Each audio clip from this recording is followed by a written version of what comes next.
Math academy by Pritam sir, learn math easy. Math academy YouTube চ্যানেলে সকল ছাত্রছাত্রীদের স্বাগত জানাই। আমি হলাম তোমাদের প্রীতম স্যার। আজকের আমি তোমাদের জন্য নিয়ে এসেছি সাতটা প্রকাশনী জীবন বিজ্ঞান বিষয়ের অধ্যায় 3 জৈবনিক প্রক্রিয়া। এই অধ্যায়টির সম্পূর্ণ সমাধান অর্থাৎ এখানে তোমরা পেয়ে যাবে এমসিকিউ, এসএকিউ, শূন্যস্থান পূরণ, সত্য মিথ্যা, বাম দিক ডান দিক সমস্ত প্রশ্নের উত্তর একটি মাত্র ভিডিওর মাধ্যমে। চলো শুরু করা যাক। এমসিকিউ প্রথম প্রশ্নটা দেখো তোমরা কি বলছে। সালোক সংশ্লেষে আলোর প্রয়োজন হয় কারণ অপশন ডি জলের ফটোলাইসিসের জন্য। পরবর্তী প্রশ্ন 2 দাগে কি বলছে, সালোক সংশ্লেষ ঘটে শুধুমাত্র দিনের বেলায়। অপশন এ 3 দাগ, পাতার ক্লোরোফিলের প্রয়োজন হয় কি কারণে। অপশন বি আলোক শক্তি শোষণের জন্য। পরবর্তী প্রশ্ন, সালোক সংশ্লেষে কোন গ্যাস ব্যবহৃত হয়। এটা গুরুত্বপূর্ণ প্রশ্ন, কিন্তু সালোক সংশ্লেষে কিন্তু কার্বন ডাই অক্সাইড গ্যাস ব্যবহৃত হয়। জল পরিবহন কার মাধ্যমে ঘটে। জল পরিবহন ঘটে জাইলেমের মাধ্যমে, এবং খাদ্য উপাদান কিন্তু পরিবহন হয় ফ্লোয়েমের মাধ্যমে। বাষ্পমোচন নিয়ন্ত্রণ করে অপশন সি অ্যাবসিসিক অ্যাসিড। 7 দাগে প্রশ্ন, বাহক প্রোটিন পাম্পের প্রয়োজন হয়। সঠিক উত্তরটা হয়ে যাবে অপশন সি সক্রিয় পরিবহনে। 8 দাগে, বিষম পৃষ্ঠ পাতায় পত্ররন্ধ্র থাকে কোথায়। Option B নিম্নতলে। 9 দাগে কি প্রশ্ন দেখো, 9 দাগে প্রশ্নটা বলছে ট্রাকিয়া কোন প্রাণীর শ্বাসঙ্গ। ট্রাকিয়া হয়ে যাবে ফড়িং এর শ্বাসঙ্গ। 10 দাগ, ধূমপান থেকে কোন রোগ হয়। ধূমপান থেকে লাং ক্যান্সার বা ফুসফুসের ক্যান্সার হয়। পরবর্তী প্রশ্ন, ইথাইল অ্যালকোহল সৃষ্টি হয় কোন প্রক্রিয়ার মাধ্যমে। ইথাইল অ্যালকোহল প্রস্তুত হয় কোহল সন্ধানের মাধ্যমে। আমার এই চ্যানেলে নতুন ছাত্রছাত্রী হয়ে থাকলে অবশ্যই তোমরা চ্যানেলটাকে সাবস্ক্রাইব করে নেবে। ভিডিওটা ভালো লাগলে অবশ্যই ভিডিওটা লাইক করে দেবে এবং বন্ধুদের সাথে শেয়ার করে নেবে। ওকে, দেখো, ভিটামিন ডি নিম্নলিখিত কোন রোগটি প্রতিরোধ করে। সঠিক উত্তর হয়ে যাবে অপশন এ রিকেট।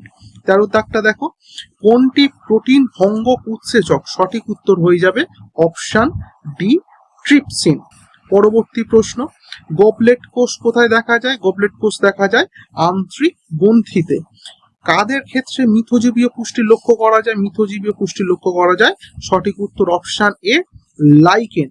পরবর্তী দেখো, কোন রঞ্জকের উপস্থিতিতে রক্ত লাল হয়। সঠিক উত্তর হয়ে যাবে হিমোগ্লোবিন। Option C. পরবর্তী, অস্থি সন্ধিতে থাকে অপশন ডি সাইনোভিয়াল তরল। পরবর্তী, O2 ও CO2 পরিবহন করা কোন রক্ত কোষের কাজ। সঠিক উত্তর হয়ে যাবে অপশন এ লোহিত রক্ত কণিকা। পরবর্তী, কোন বিভাগের রক্তকে সার্বিক দাতা বলা হয় কিন্তু ও বিভাগ রক্তকে। পরবর্তী, শর্করা ও ফ্যাট বিপাকের ফলে কোনটি উৎপন্ন হয়। সঠিক উত্তর হয়ে যাবে কার্বন ডাই অক্সাইড বা CO2। 21 দাগটা দেখো, নিম্নলিখিত কোনটি নাইট্রোজেন যুক্ত রেচন পদার্থ। সঠিক উত্তর হয়ে যাবে নিকোটিন। সঠিক উত্তর কি হয়ে যাবে নিকোটিন। পরবর্তী প্রশ্ন দেখো, নিচের কোনটি কেঁচোর রেচন অঙ্গ। কেঁচোর রেচন অঙ্গ হয়ে যাবে নেফ্রিডিয়াম। পরবর্তী প্রশ্ন, যে কোন প্রাণীর দেহে ফ্লেম কোষ দেখা যায়। সঠিক উত্তর হয়ে যাবে অপশন বি ফিতা কৃমি। এই গেল তোমাদের সম্পূর্ণ এমসিকিউ এর প্রশ্ন উত্তর। এবার তোমাদের শুরু হচ্ছে বি অতি সংক্ষিপ্ত প্রশ্ন উত্তর। প্রত্যেকটা প্রশ্নের মান এক কথায় উত্তর দাও। চলো শুরু করা যাক। প্রথম প্রশ্ন দেখো কি বলছে, যে জলের আলোক বিশ্লেষণকে কি বলা হয়। জলের আলোক বিশ্লেষণকে বলা হয় ফটোলাইসিস। কোন বিজ্ঞানী সালোক সংশ্লেষের অন্ধকার বিক্রিয়াটা পর্যবেক্ষণ করেন। সঠিক উত্তর হয়ে যাবে বিজ্ঞানী ব্ল্যাকম্যান। 3 নম্বর প্রশ্ন দেখো কি বলছে, যে ফোটন কণা কোথায় থাকে? ফোটন কণা থাকে সূর্যালোক রশ্মির মধ্যে বা সূর্যালোকের মধ্যে। একটি গাছের উদাহরণ দাও যার মূলে সালোক সংশ্লেষ ঘটে। সঠিক উত্তর হয়ে যাবে অর্কিড বা গুলঞ্চ। পরবর্তী প্রশ্ন, একটি ব্যাকটেরিয়ার উদাহরণ দাও যেখানে সালোক সংশ্লেষ হয়। ব্যাকটেরিয়ার উদাহরণ জানতে চেয়েছে, এটা রোডোস্পাইরিলাম। সঠিক উত্তর কি হয়ে যাবে? রোডোস্পাইরিলাম। পরবর্তী প্রশ্ন দেখো কি বলছে, যে কোন বিজ্ঞানী প্রোটোপ্লাজমকে জীবনের ভৌত ভিত্তি বলে বর্ণনা করেছেন? এই পয়েন্টগুলো কিন্তু মনে রাখবে, ভৌত ভিত্তি। সঠিক উত্তর হয়ে যাবে বিজ্ঞানী হালেক্স। ওকে, পরবর্তী প্রশ্ন, যে সক্রিয় পরিবহন কাকে বলে? দেখো, বিপাকীয় শক্তি এটিপির সাহায্যে কোষপর্দার মাধ্যমে অণুর ঘনত্বের নীতির বিপরীতে চলাচলকেই অ্যাকচুয়ালি সক্রিয় পরিবহন বলে। আরো ভালো যদি তোমরা লিখতে চাও, তোমাদের টেক্সটে দেওয়া রয়েছে, যেহেতু এটা 1 নম্বরের উত্তর, সুতরাং যতটা সম্ভব উত্তর দেওয়া রয়েছে। পরবর্তী প্রশ্ন দেখো, ফুসফুসের আবরণীকে কি বলা হয়? এটা খুব গুরুত্বপূর্ণ প্রশ্ন। ফুসফুসের আবরণীকে প্লুরা বলা হয়। দেখো, শ্বাসমূল কোন উদ্ভিদের শ্বাসঙ্গ? শ্বাসমূল হচ্ছে সুন্দরী, আরো উত্তর লেখা যেতে পারে গড়ান। অ্যালভিওলাই কোথায় থাকে? অ্যালভিওলাই থাকে ফুসফুসে। পরবর্তী প্রশ্ন, শ্বসনে মোট কত অণু এটিপি উৎপন্ন হয়? এই প্রশ্নটা কিন্তু বেশ গুরুত্বপূর্ণ প্রশ্ন। শ্বসনে মোট 38 অণু আমাদের এটিপি উৎপন্ন হয়। পরবর্তী প্রশ্নে আসছি, এখনো পর্যন্ত আমার এই চ্যানেলটা যদি না সাবস্ক্রাইব করে থাকো, অবশ্যই সাবস্ক্রাইব করে নেবে। তোমাদের প্রশ্ন বিচিত্রারও সমাধান খুব শীঘ্রই আসতে চলেছে, সুতরাং তোমাদের কিন্তু সাবস্ক্রাইব করতেই হবে সমস্ত প্রশ্নের উত্তর জানার জন্য। চলো, 12 নম্বর প্রশ্নটা আমাদের কি বলেছে, রক্ষী কোষ কোথায় থাকে? রক্ষী কোষ থাকে পত্ররন্ধ্রের দুই পাশে। 13 দাগের প্রশ্ন, অতিরিক্ত শ্বাসযন্ত্র বিশিষ্ট একটি প্রাণী নাম লেখো। সেটা হয়ে যাবে কই, শিং, মাগুর, যে সমস্ত জিওল মাছ রয়েছে সমস্ত মাছেদেরই আছে। হলজৈক পুষ্টির শেষ ধাপটার নাম কি? হলজৈক পুষ্টির শেষ ধাপটার নাম হচ্ছে বহিষ্করণ। আচ্ছা, একটি প্রোটিন ভঙ্গক উৎসেচকের উদাহরণ দাও যেটা হচ্ছে অগ্নাশয় রসে থাকে। সঠিক উত্তর হয়ে যাবে আমাদের ট্রিপসিন। সঠিক উত্তর কি হয়ে যাবে? ট্রিপসিন। বিএমআর এর সম্পূর্ণ নাম কি?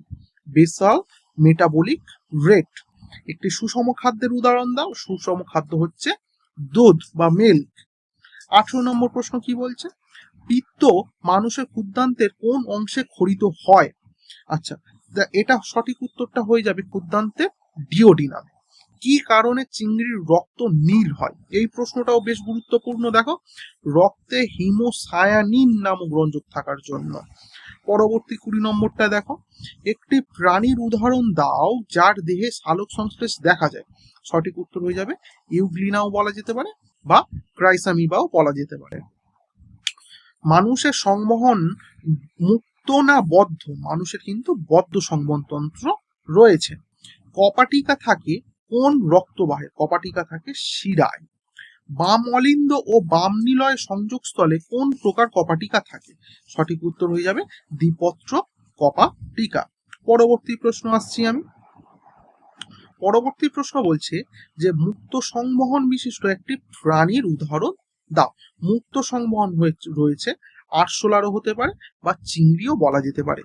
তরুক্ষীর কোথায় পাওয়া যায়? তরুক্ষীর বট গাছ, রাবার গাছ বা পেঁপে গাছে দেখতে পাওয়া যায়। ট্যানিন কি? বলছে এটি এক প্রকার নাইট্রোজেনবিহীন রেচন পদার্থ যা উদ্ভিদে ছালে বা ফলে সঞ্চিত থাকে। ওকে, পরবর্তী প্রশ্ন দেখো, শাল গাছের ছাল থেকে কি পাওয়া যায়? শাল গাছের ছাল থেকে রজন পাওয়া যায়। মেরুদণ্ডী প্রাণীর প্রধান রেচন অঙ্গের নাম কি? মেরুদণ্ডী প্রাণীর প্রধান রেচন অঙ্গের নাম কিডনি বা বৃক্ক। মানবদেহে ইউরিয়া কোথায় উৎপন্ন হয়? মানবদেহে ইউরিয়া উৎপন্ন হয় যকৃতে। নাইট্রোজেন যুক্ত রেচন পদার্থের নাম লেখো। নাইট্রোজেন যুক্ত রেচন পদার্থ কুইনাইন, নিকোটিন, ডাটুরিন সবগুলোই হবে। হিল বিক্রিয়া কে আবিষ্কার করেন? হিল বিক্রিয়া আবিষ্কার করেন বিজ্ঞানী রবিন হিল। পরবর্তী, যে কোন প্রকার জীব সালোক সংশ্লেষে অক্ষম? দেখো, এটা ছত্রাক। পরবর্তী প্রশ্ন, কোন প্রকার সালোক সংশ্লেষে O2 নির্গত হয় না? সালোক সংশ্লেষকারী ব্যাকটেরিয়ার দেহে। সঠিক উত্তর হয়ে যাবে। সালোক সংশ্লেষে অংশগ্রহণকারী দুটো কো এনজাইমের নাম NADP ও ADP। পরবর্তী প্রশ্ন আসছি আমি। উদ্ভিদ কর্তৃক গৃহীত জলের কত শতাংশ সালোক সংশ্লেষে ব্যয় হয়? উদ্ভিদ কর্তৃক মাত্র 1% জল সালোক সংশ্লেষে ব্যয় হয়। উদ্ভিদের কোন অঙ্গকে সালোক সংশ্লেষের কারখানা বলা হয়? সঠিক উত্তর হয়ে যাবে পাতা। সালোক সংশ্লেষ প্রক্রিয়ায় ব্যবহৃত একটি উৎসেচকের নাম হচ্ছে রুবিস্কো। ওকে, পরবর্তী, পাকস্থলী গ্রন্থিকোষ কোথায় থাকে? পাকস্থলী অন্তঃপ্রাচীরে থাকে। পরবর্তী, HCl কোন কোষ থেকে খরিত হয়? HCl হচ্ছে অক্সিনোটিক কোষ থেকে। পেপসিন কোন কোষ থেকে খরিত হয়? পেপসিন হয়ে যাবে পেপটিক কোষ থেকে। ব্রুনার গ্রন্থি কোথায় দেখতে পাওয়া যায়? ব্রুনার গ্রন্থি দেখতে পাওয়া যায় ক্ষুদ্রান্তের ডিওডিনামে। পরবর্তী, গবলেট কোষ থেকে কি খরিত হয়? গবলেট কোষ থেকে মিউকাস খরিত হয়। আর্জেন্টাফিন কোষ থেকে কি খরিত হয়? সেরোটোনিন বা হিস্টামিন খরিত হয়। ব্রুনার গ্রন্থি থেকে কি খরিত হয় বাবা? ক্ষারীয় তরল ও মিউকাস খরিত হয়। পরবর্তী প্রশ্ন, খাদ্যের চর্বণ কোথায় হয়? খাদ্যের চর্বণ হয় মুখ গহ্বরে। কোথায় হয়? মুখ গহ্বরে। পরবর্তী,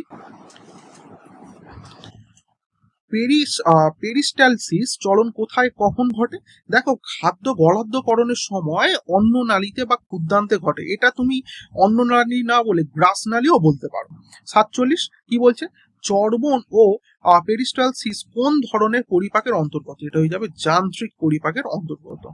উৎসেচকের সাহায্যে খাদ্য পরিপাককে কি বলা হয়? এটা বলা হয় রাসায়নিক পরিপাক। এটাকে কি বলা হয়? রাসায়নিক পরিপাক। পাকস্থলীতে কি ধরনের খাদ্য পরিপাক হয়? পাকস্থলীতে মূলত প্রোটিন ও ফ্যাট জাতীয় খাদ্যের পরিপাক হয়। পাকস্থলীতে প্রোটিন ভঙ্গক উৎসেচকটা কি থাকে? সেটা সঠিক উত্তর হয়ে যাবে পেপসিন। পরবর্তী, পাকস্থলীতে ফ্যাট ভঙ্গক উৎসেচকটা কি? সেটা সঠিক উত্তর হয়ে যাবে গ্যাস্ট্রিক লাইপেজ। পেপসিন প্রোটিনকে কিসে পরিণত করে? পেপটনে পরিণত করে। মাথায় রাখবে কিন্তু। রেনিনের উৎস কি? রেনিনের উৎস হচ্ছে পাকস্থলী গ্যাস্ট্রিক গ্রন্থি। এই হয়ে গেল তোমাদের এক কথায় উত্তর। এবার তোমাদের শুরু হতে চলেছে শূন্যস্থান পূরণ। এখনো পর্যন্ত আমার চ্যানেলটা সাবস্ক্রাইব না করে থাকলে অবশ্যই সাবস্ক্রাইব করে নেবে। বন্ধুদের সাথে ভিডিওটা শেয়ার করতে ভুলবে না। আশা করছি তোমাদের ভিডিওটা ভালো লাগছে। অবশ্যই তোমরা লাইক করে নেবে। চলো শুরু করা যাক আমাদের শূন্যস্থান পূরণ। এবার শুরু হচ্ছে তোমাদের শূন্যস্থান পূরণ। প্রতিটা শূন্যস্থান পূরণ তোমরা একসাথে দেখে নাও। চলো দেখো। এই গেল তোমাদের প্রথম হচ্ছে 11টা শূন্যস্থান পূরণ। পরবর্তী, প্রয়োজনে তোমরা কিন্তু স্ক্রিনশট নিয়ে নেবে। ওকে, প্রয়োজনে তোমরা স্ক্রিনশট নিয়ে নেবে। এই গেল 12 থেকে 21 পর্যন্ত হচ্ছে তোমাদের শূন্যস্থান পূরণ। পরবর্তী, যাতে তোমাদের ভিডিওটা খুব লম্বা না হয়ে যায়, যার কারণে আমি এই কাজটা করছি। তোমরা প্রয়োজনে কিন্তু স্ক্রিনশট নিয়ে নাও, কারণ এত প্রশ্ন মুখে বলা সত্যি খুব কষ্টকর। সেই জন্য তোমাদের জন্য এইভাবে রাখছি। ওকে, 28 পর্যন্ত হয়েছে। পরবর্তী 29 থেকে দেখে নাও তোমরা। 29 থেকে 38, প্রত্যেকটার জন্য আমি মোটামুটি 10 থেকে 20 সেকেন্ড সময় আমি হোল্ড করব। তোমরা কিন্তু প্রয়োজনে স্ক্রিনশট নিয়ে নাও, তোমাদের জন্য খুবই উপকার হবে। ওকে, আচ্ছা, এবং শেষ স্লট তোমাদের হচ্ছে এটা।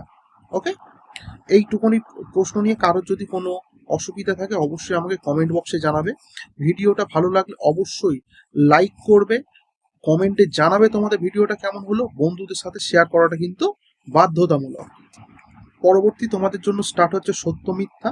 প্রত্যেকটা প্রশ্ন যেগুলি মিথ্যা হবে তা কেন মিথ্যা সেটাও কিন্তু এখানে ব্যাখ্যা করে দেওয়া রয়েছে। দেখো, প্রথম স্লটে দেখে নাও তোমাদের সত্য মিথ্যা প্রথম 8টি প্রশ্ন। প্রয়োজনে কিন্তু তোমরা স্ক্রিনশট নিয়ে নাও বা তোমরা হচ্ছে খাতা কিংবা বইতে লিখে নাও। পরবর্তী প্রত্যেকটার জন্য আমি কিন্তু কয়েক সেকেন্ড সময় দেব।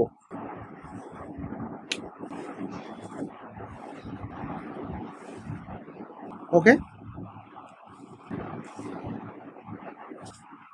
এবং পরবর্তী ভিডিওগুলো আমি তোমাদের যেন সময় খুব বেশি নষ্ট না হয় সেই জন্য কিন্তু কথা কম বলে ভিডিওটাকে খুবই ছোট করার চেষ্টা করব।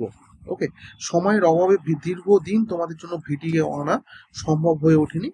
তার কারণ ভিডিও শ্যুট করা, তারপরে হচ্ছে তোমাদের ভিডিও এডিটিং করা অনেকখানি সময় লাগে। পড়ানোর কাজে ব্যস্ত থাকার কারণে ভিডিওগুলো কিন্তু তৈরি করা সম্ভব হয়ে ওঠে না। এবং তোমাদের প্রশ্ন বিচিত্রারও সিরিজ খুব তাড়াতাড়ি স্টার্ট হয়ে যাচ্ছে, যেহেতু তোমাদের পরীক্ষার মাত্র 1 মাস 10 দিনের মতো বাকি হয়ে রয়েছে। ওকে,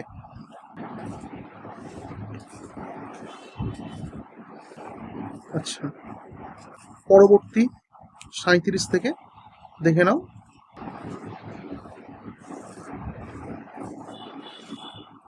ওকে, নেক্সট নেক্সট 46 থেকে 10 সেকেন্ড ম্যাক্স টু ম্যাক্স রাখা সম্ভব হবে, তার কারণ না হলে ভিডিওটা অনেক লম্বা হয়ে যাবে, অলরেডি অনেকটা লম্বা হয়ে গিয়েছে প্রত্যেকটা প্রশ্ন বলে বলে দিয়ে।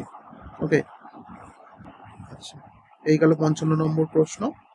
এবার তোমাদের আসছে বাম দিক ডান দিক মেলানো। প্রত্যেকটা উত্তর তোমাদের পাশে করে দেওয়া রয়েছে, সুতরাং তোমাদের কোনো দিক থেকে কোনো ব্যাপার হবে না, প্রবলেম না হওয়াই বাঞ্ছনীয়। প্রথমটা এই গেল, সেকেন্ড ডান দিক বাম দিক মেলানো। ওকে, আচ্ছা, এই যাচ্ছে তোমাদের থার্ড ডান দিক বাম দিক মেলানো, এবং এই হলো তোমাদের অন্তিম ডান দিক বাম দিক মেলানো। এখনো পর্যন্ত ভিডিওটা যারা সম্পূর্ণটা দেখলে অবশ্যই চ্যানেলটাকে সাবস্ক্রাইব করবে, বন্ধুদের সাথে ভিডিওটা শেয়ার করবে, ভিডিওটা তো লাইক করতে ভুলবেই না। Okay, good bye. Math academy by Pritam sir, learn math easy.